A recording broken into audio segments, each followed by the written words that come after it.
Ya, selanjutnya kita membahas terkait tekanan hidrostatik tinggi atau high hydrostatic pressure.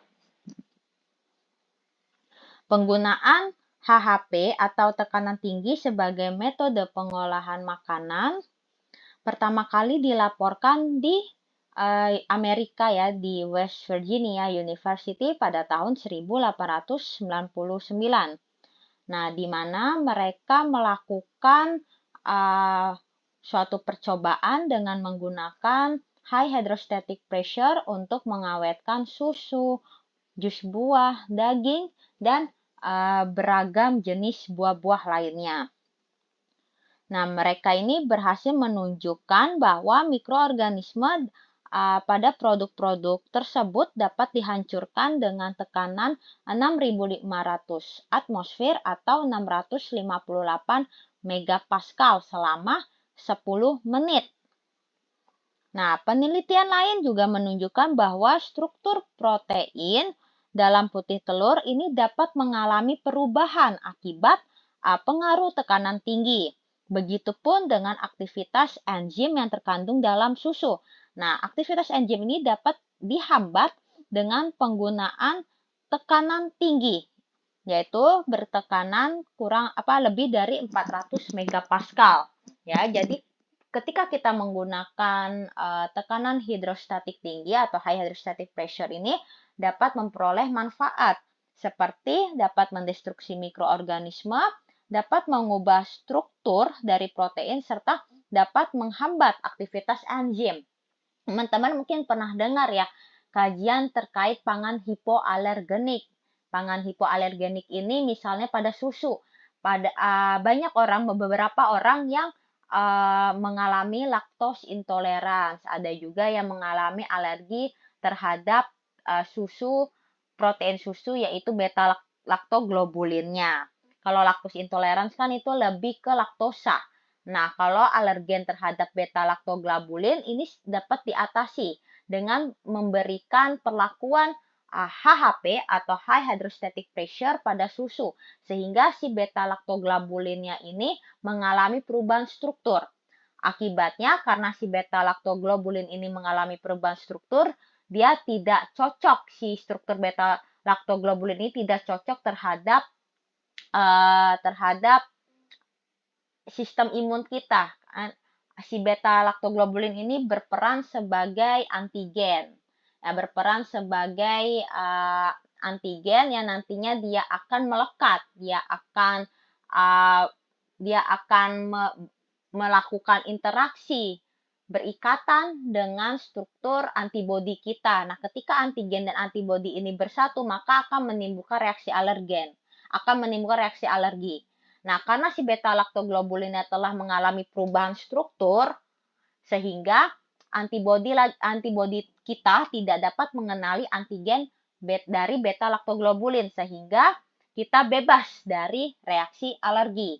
Nah, pemberian perlakuan HHP pada susu ini dapat menghasilkan produk pangan yang hipoalergenik. Nah, si HHP ini memberikan manfaat yang banyak ya, yang luar biasa.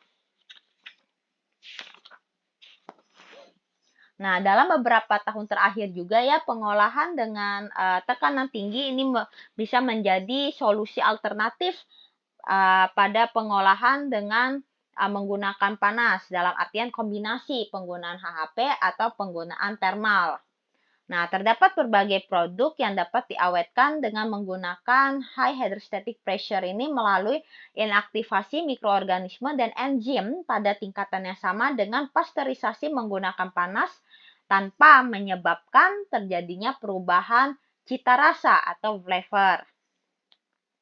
Proses dari pengolahan dengan tekanan tinggi ini juga dikenal dengan istilah proses pengolahan dengan tekanan ultrahidrostatik yang biasanya diterapkan pada pangan cair ataupun diterapkan pada bahan produk pangan yang sifatnya padat dengan atau tanpa kemasan yang menggunakan tekanan antara 100 sampai 800 mega Pascal.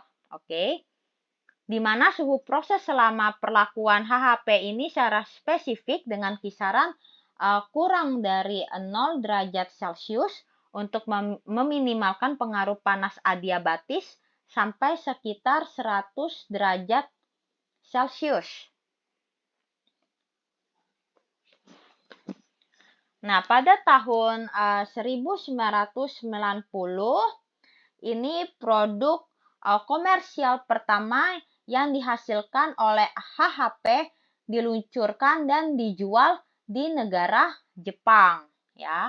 Satu perusahaan yang memperkenalkan rangkaian selai yang diproses dengan HHP termasuk apel, kiwi, stroberi, raspberry dalam kemasan plastik tertutup yang fleksibel, dan dari dua perusahaan lainnya juga sudah memulai produksi jus jeruk dan jus anggur dengan menggunakan jus jeruk, dan jus jeruk Bali, ya, grapefruit ini jus jeruk Bali dan jus jeruk.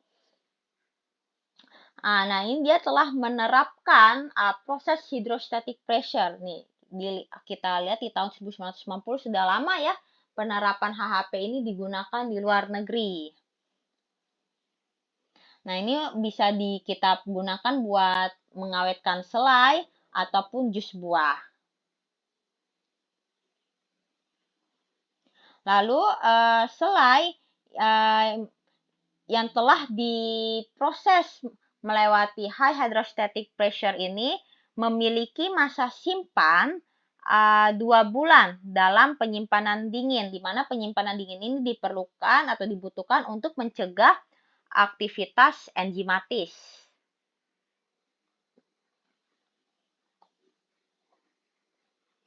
Ketika tekanan tinggi hingga 1000 megapascal atau 10.000 bar diaplikasikan pada kemasan makanan yang terendam dalam cairan, maka tekanan tersebut akan didistribusikan secara instan dan merata ke seluruh makanan, dan ini dinamakan dengan proses isostatik. Nah, proses isostatik adalah suatu proses di mana tekanan dapat terdistribusi secara instan dan merata di seluruh produk pangan. Tekanan yang tinggi menyebabkan penghancuran mikroorganisme, di mana umumnya bakteri dalam fase pertumbuhan log ini lebih sensitif, atau istilah lainnya barosensitif. Barosensitif adalah sensitif terhadap tekanan tinggi ketimbang sel-sel yang berada dalam fase stasioner maupun dalam fase dead phase, fase kematian, dan fase dorman. Tekanan yang cukup tinggi, 300-600 megapascal, ini menyebabkan sel-sel vegetatif mikroba menjadi mati atau inaktif. Nah, tekanan 350 megapascal yang diaplikasikan selama 30 menit atau 400 megapascal yang diaplikasikan selama 5 menit akan menyebabkan reduksi atau penurunan 10 kali lipat pada sel vegetatif bakteri, kamir, dan kapang. Nah, perlakuan tekanan berpulsa ini artinya kombinasi ya antar pemberian tekanan dengan gelombang. Nah, tadi ya pulse electric field. Nah, ini ditambahkan gelombang, pulse electric field tersebut dikombinasikan dengan pressure, dengan tekanan. Terbukti lebih efektif. Nah, ternyata kombinasi antara pemberian pulsa, tenaga pulsa, dan pemberian tekanan ini terbukti lebih efektif daripada tekanan statis untuk pasteurisasi dari jus nanas. Nah, tekanan yang lebih tinggi diperlukan agar spora ini dapat bergerminasi. Jadi itu kita kayak mancing spora bakterinya tersebut, kita ganggu spora bakteri tersebut agar dia bergerminasi dan membentuk sel vegetatif. Nah, ketika dia sudah dalam wujud sel vegetatif, disitulah kita hantam dia dengan HHP ataupun dengan pemanasan. Ya, ini artinya sudah ada kombinasi ya antara si HHP dan pemanasan. Nah, ini ketika kita memberikan tekanan yang lebih tinggi untuk memancing spora agar bergerminasi yang diikuti dengan inaktivasi sel. Nah, ketika dia sudah berwujud sel vegetatif, maka kita inaktivasi sel tersebut dengan pemanasan, misalnya suhu 60 derajat Celcius.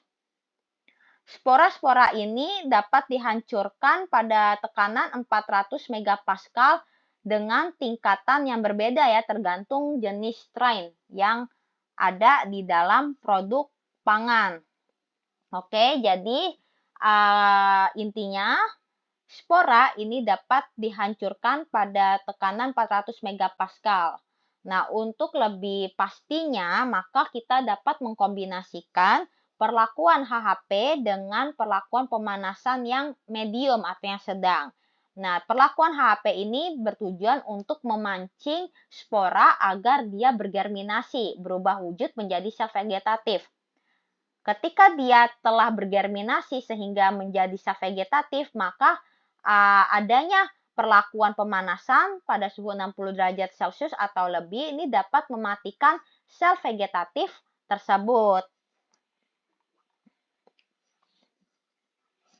Nah, saat ini diketahui bahwa tekanan tinggi hanya berpengaruh pada ikatan kimia non-kovalen seperti ikatan ionik, hidrogen, dan ikatan hidrofobik. Sehingga ikatan kovalen ini akan tetap utuh, dia tidak rusak ikatan kovalennya. Hal ini memungkinkan penghancuran aktivitas mikroba tanpa mempengaruhi molekul makanan yang berkontribusi pada tekstur ataupun rasa dari makanan. Nah, ini. Di samping itu ya, kalau misal kita pengen tahu nih lebih lanjut terkait aplikasi pengolahan tekanan tinggi pada produk pangan, tekanan tinggi ini memiliki keunggulan. Keunggulan dari aplikasi tekanan tinggi ini kemungkinan untuk melakukan proses pada suhu ruang atau bahkan pada suhu yang lebih rendah. Contohnya seperti pengolahan pada suhu rendah dapat mempertahankan kualitas dari zat gizi maupun sifat fungsional pada bahan. Jadi ketika kita mengkombinasikan antara tekanan tinggi dan suhu, nah ini kita bisa menggunakan suhu rendah selain menggunakan suhu tinggi dengan tujuan untuk mempertahankan kualitas dari produk pangan. Selain itu, proses pengolahan tekanan tinggi ini juga terbukti ramah lingkungan dan merupakan suatu teknologi yang dia tuh bebas limbah. Pengolahan dengan suhu tinggi selain memiliki dampak yang baik terhadap proses pengawetan pada produk pangan, pastinya juga akan berdampak ya terhadap terjadinya modifikasi dan separasi produk. Nah, ini sehingga solusi alternatif yaitu tekanan tinggi diberikan kepada produk pangan untuk mengantisipasi terjadinya separasi atau hal-hal yang tidak diinginkan terjadi pada produk pangan. Kombinasi antara proses blansir dengan tekanan tinggi juga memiliki banyak keunggulan ya dibandingkan dengan blansir konvensional. Menggunakan panas, yaitu dapat mencegah kehilangan zat gizi dan kualitas produk dan limbah dan pembentukan limbah juga terbentuk minimal. Jadi banyak sekarang industri pangan ini mengkombinasikan perlakuan high hydrostatic pressure ini dengan perlakuan thermal lainnya sehingga dapat menghasilkan produk pangan dengan kualitas yang tinggi. Karena proses HHP ini dapat dioperasikan pada suhu sekitar atau bahkan pada suhu yang dingin, maka hanya ada sedikit kerusakan yang disebabkan oleh panas terhadap zat gizi maupun flavor dan warna alami ya, yang sehingga proses HAP ini dapat menghasilkan produk dengan kualitas tinggi, sama halnya seperti perlakuan PEF, Pulse Electric Field. Selain itu, proses ini juga tidak memerlukan ya penggunaan pengawet yang bertujuan untuk mencapai umur simpan yang memadai dari produk olahan. Pemrosesan tekanan tinggi ini tidak memiliki periode pemanasan atau pendinginan dalam tanda kutip. Jadi itu selama kita menggunakan HP, dia tuh tidak akan menimbulkan panas atau tidak akan menimbulkan dingin seperti itu. Dan terdapat siklus tekanan atau depresurisasi. Jadi ada tekanan, tidak bertekanan. Jadi itu secara bergantian dia akan melakukan proses menekan. Yang pertama, terus dia melepaskan tekanannya, dia tekan lagi, terus dia lepaskan tekanannya. Dan ini terjadi secara berulang atau siklus. Oleh karena itu, proses HP ini dapat mengurangi waktu pemrosesan dibandingkan dengan pengolahan atau pemrosesan termal.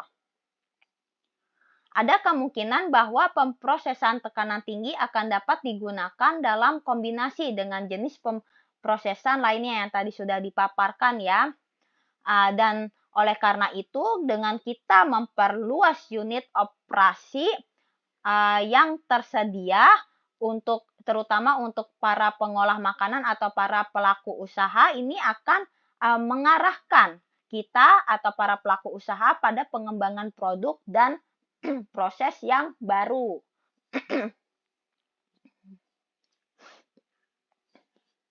Lalu bagaimana sih efek dari HHP terhadap mikroorganisme?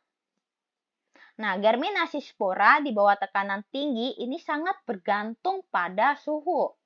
Pada perlakuan 0 derajat Celcius, maka si spora ini akan menolak dia untuk bergerminasi. Bahkan ketika kita berikan pada tekanan 1000 megapascal sekalipun. Nah, sedangkan pada suhu sedang artinya kita lakukan kombinasi antara suhu sedang dan HHP, di mana suhu sedang yang diberikan kisaran 50 sampai 70 derajat Celcius, maka si spora ini dapat diinduksi untuk melakukan germinasi pada tekanan 100 megapascal, lebih rendah lagi ya. Kalau kita menggunakan HAP sendirian untuk melakukan germinasi spora, maka itu tidak akan cukup dan ini tergantung dari jenis strainnya. Nah, sehingga solusinya kita harus mengkombinasikan antara perlakuan HHP dengan perlakuan pemanasan. Seperti itu. Nah, spora-spora yang telah bergerminasi ini dapat dihancurkan pada tekanan 600 megapascal dan suhu 50 sampai 70 derajat Celcius. Nah, jadi intinya pengaruh HHP terhadap mikroorganisme ini terutama pada spora. Jadi spora ini tidak akan hancur apabila diberi perlakuan HHP sendiri. Hingga 1000 megapascal pun dia nggak akan ngefek. Nah, ketika kita mengkombinasi antara suhu sedang dan perlakuan HHP, ini akan menginduksi spora untuk melakukan germinasi pada tekanan 100 megapascal. Ya, di tekanan 100 megapascal dengan suhu rendah ini dapat menginduksi si spora untuk melakukan germinasi. Dan di dalam suatu penelitian, spora yang telah bergerminasi dapat dihancurkan pada tekanan 600 megapascal dan temperatur 50 sampai 70 derajat Celcius. Nah, penelitian Wang et al. Tahun 2012 ini mengamati penurunan aktivitas enzim. Oh ya, ini bagaimana sih pengaruh, bagaimana sih efek HHP terhadap enzim, di mana kan beberapa enzim ini dapat menyebabkan kerusakan pada produk pangan. Nah, di sini dinyatakan pada penelitian Wang et al. Tahun 2012,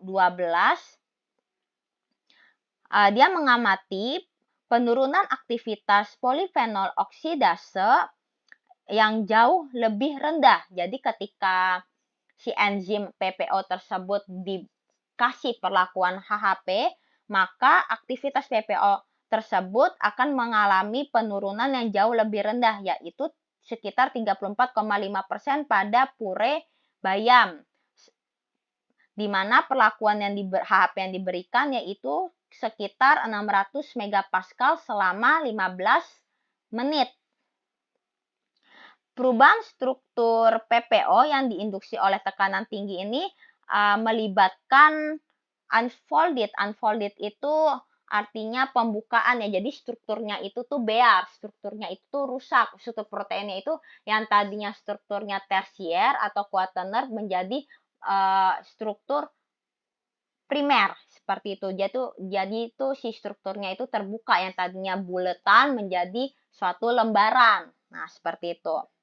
Perubahan struktur PPO yang diinduksi oleh tekanan tinggi ini melibatkan pembukaan atau terbukanya struktur protein, baik itu sebagian ataupun secara keseluruhan, sehingga menghasilkan aktivitas enzim yang lebih rendah. Nah, contoh lain pektin esterase yang bertanggung jawab atas destabilisasi pada jus. Artinya ini pektin esterase ini kan suatu enzim ya, enzim yang dapat memecahkan pektin. Seperti yang kita ketahui, buah itu kan kaya ya akan kandungan pektin. Ketika kita ingin bikin jus buah, si pektin tersebut akan membuat penampakan pada jus buah tersebut menjadi keruh. Nah, kita tambahkanlah itu pektin esterase. Kita tambahkan pektin esterase, di mana pektin esterase ini akan mendegradasi senyawa-senyawa pektin, sehingga nanti senyawa-senyawa pektin tersebut mengendap lalu kita saring. Diperolehlah jus buah yang bentuknya itu bening atau transparan, sehingga kan enak ya buat dipandang. Nah, pektin esterase bertanggung jawab terhadap destabilisasi awan atau kekeruhan pada jus. Destabilisasi ini artinya dia mengganggu kestabilan dari senyawa pektin, sehingga pektin tersebut akan rusak, mengendap, dan kita buang selanjutnya. Lalu si pektin esterase ini juga bertanggung jawab terhadap gelasi dari konsentrat buah dan hilangnya konsistensi pada produk tomat. Pektin esterase ini dia tidak tahan atau kurang tahan terhadap perlakuan HHP dibandingkan enzim polifenol oksidase. Aktivitas dari pektin esterase akan menurun ketika diberikan perlakuan HHP di atas 300 megapascal dan dapat dinonaktifkan pada tekanan di atas 700 megapascal pada suhu 45 derajat Celcius selama 10 menit. Nah, ini pektin esterase pada jeruk akan inaktif. Sebagian yaitu akan inaktif sebesar 90% pada kekuatan 600 megapascal yang dilakukan pada suhu kamar dan tidak aktif kembali selama penyimpanan. Jadi ketika kita memberikan perlakuan HHP dengan tekanan 600 megapascal pada jeruk, maka si pektin esterasenya ini akan inaktif sebesar 90%.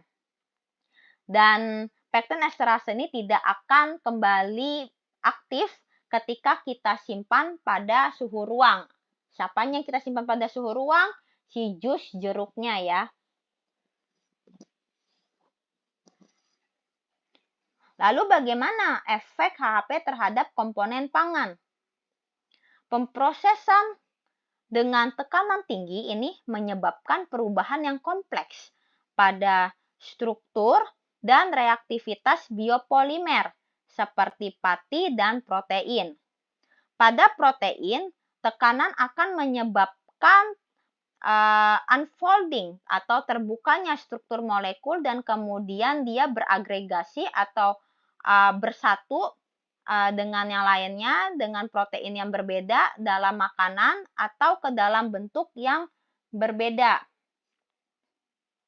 yang mengakibatkan perubahan pada tekstur makanan. Nah, jadi si protein ini ketika kita kasih tekanan tinggi, maka akan menyebabkan struktur protein tersebut menjadi unfolding, akan menjadi terbuka, akan menjadi terjuntai atau bare si proteinnya. Nah, struktur molekulnya itu bisa terbuka lah dia, struktur proteinnya. Dan kemudian si protein tersebut akan mengalami agregasi. Satu protein yang mengalami unfolded, dia akan beragregasi atau akan menempel, saling menempel satu sama lain dengan protein-protein lainnya dalam suatu sistem pangan. Dan alhasil akan mengakibatkan perubahan tekstur di produk pangan tersebut.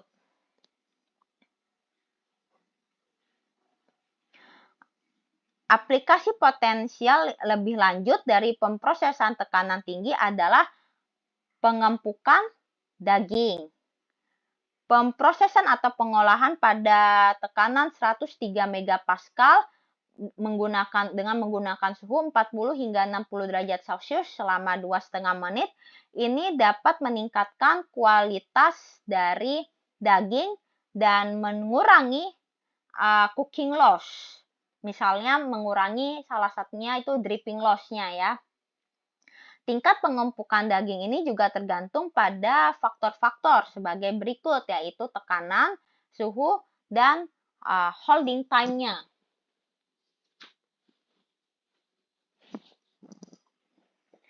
Nah, ini ya keuntungan dan contoh-contoh pada contoh produk yang diberi perlakuan HHP dan apa saja keuntungan penggunaan HHP, yaitu satu, membunuh sel vegetatif bakteria dan spora pada kombinasi ya. Kalau spora ini tidak bisa menggunakan HHP sendiri tapi harus dikombinasikan dengan suhu, baik itu suhu sedang maupun suhu tinggi.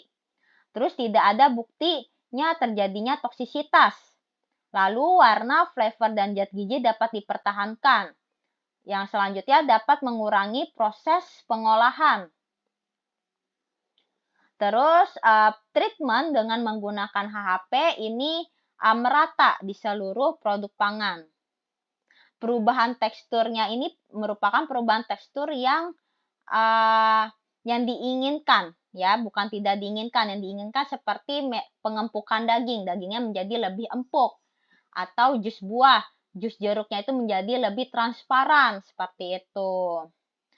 Dan ini tuh si HHP ini dapat digunakan baik pada produk pangan yang telah dikemas maupun yang belum dikemas. Berpotensi untuk mereduksi atau mengeliminasi senyawa-senyawa kimia, karena senyawa kimia ini kan pasti ada suatu interaksi ya, interaksi non-kovalent seperti ionik, hidrofobik, seperti itu. Nah, dia tuh dapat memecahkan atau merusak senyawa kimia dari preservatif atau dari pengawet kimia tersebut. Dan mendapatkan respon positif ya dari para konsumen. Jadi produk yang dihasilkan melalui proses HHP ini disambut dengan sangat baik oleh para konsumen.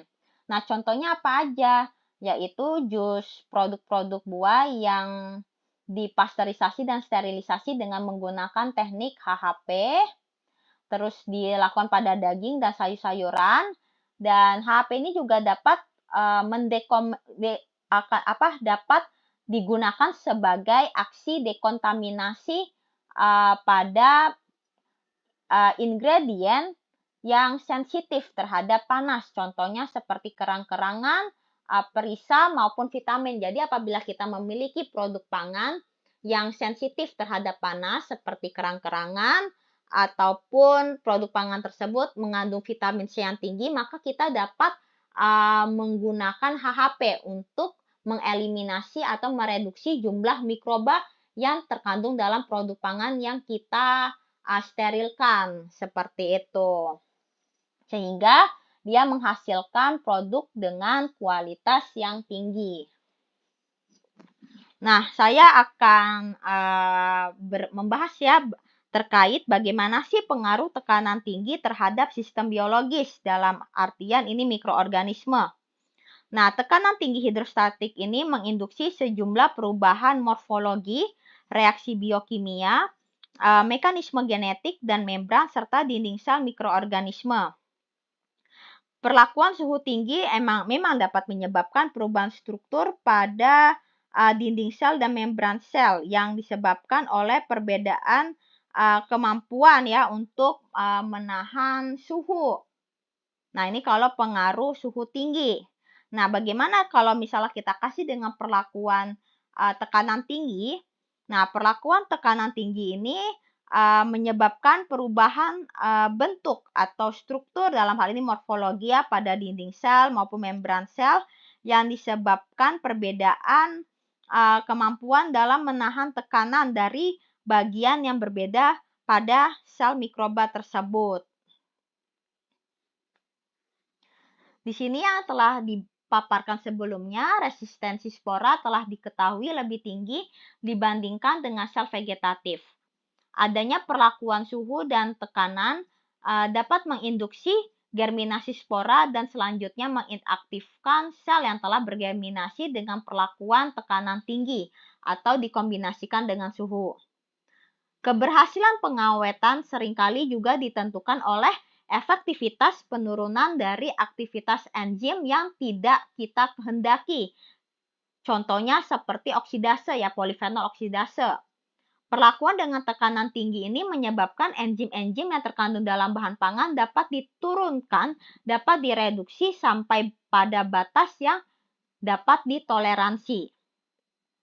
Struktur protein aktif yang terkandung dalam sistem biologis ini hanya stabil pada kondisi suhu dan tekanan tertentu, di mana denaturasi protein dapat terjadi akibat peningkatan suhu pada tekanan yang tetap atau karena peningkatan tekanan pada suhu yang tetapnya. Jadi si protein ini strukturnya dapat hancur apabila kita kasih pemberian panas yang tinggi dengan tekanan normal, misalnya 1 atmosfer, ataupun si struktur protein ini dapat terdenaturasi dengan pemberian tekanan yang sangat tinggi pada suhu yang tetap.